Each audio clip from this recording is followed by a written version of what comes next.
So here's how everything works. Directly behind me, Aerospace Museum. There is State Route 163.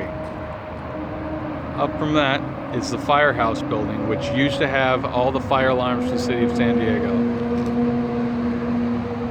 Over here is the El Cortez, and I'm gonna need to get a picture of that at night because those still light up. I think they flash and, like, you know, other cool stuff. And up there is where an airplane would be. Like, seriously, right there somewhere. That general direction. I would say I think I hear one, but that sounds like freeway to me. It definitely sounds like freeway. This would be a really cool shot if there was an airplane, though.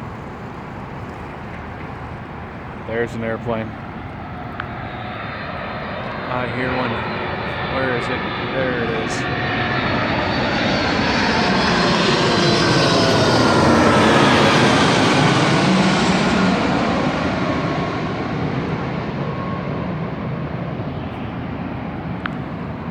And that's about as San Diego as it gets.